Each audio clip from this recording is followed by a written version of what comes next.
In 1974, I was hanging around with a group of friends. We were just getting our first cars, and we wanted to get in as much practice driving as we could. When winter rolled around, we would do things like go into the Londonderry Mall parking lot and do donuts. And those cars in those days, they had standard was 350 cubic inch engines, V8s, gigantic heavy cars, several tons in weight. And these were cars that had been handed down to us from our parents, second vehicles. And they were just perfect for new drivers to learn how to handle. So we were all taking turns driving somebody's car. I forget whose it was.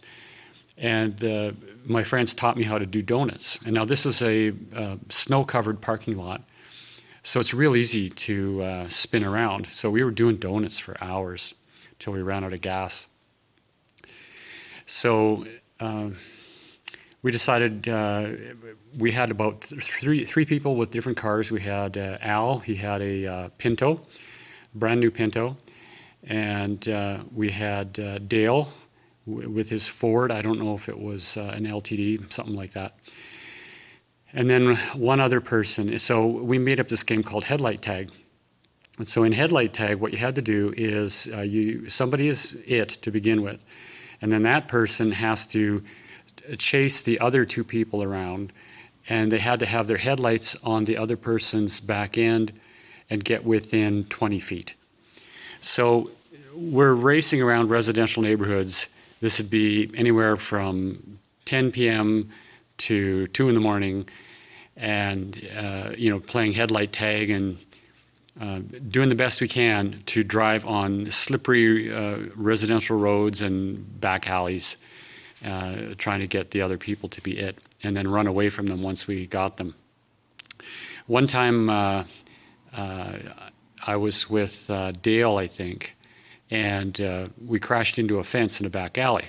So he lost control and went into a snowbank. Now in the back alleys, they were graded, so there was a high windrow on each side of the back alley. Well, he broke right through that windrow, and the front of his bumper went into somebody's fence, and we just backed off. There's no way we were going to be able to, wake up the person and say, "Hey, I broke your fence. We owe you $2 for your fence board." We just backed up and kept going. Same amount of damage could probably be done by the grader pushing the windrow against the fence, but still, it was property damage. So we were bad. And we continued with the game, and then we'd all meet up, and then we would maybe switch cars. The passengers would switch cars, so I would switch to Al's Pinto. Well, Al's Pinto, the reverse didn't work. Come to think of it, it probably wasn't a new car if that was the case. He probably had a used Pinto. The reverse gear would not work, so he had to try several times, and we'd have to get all the guys out and push it.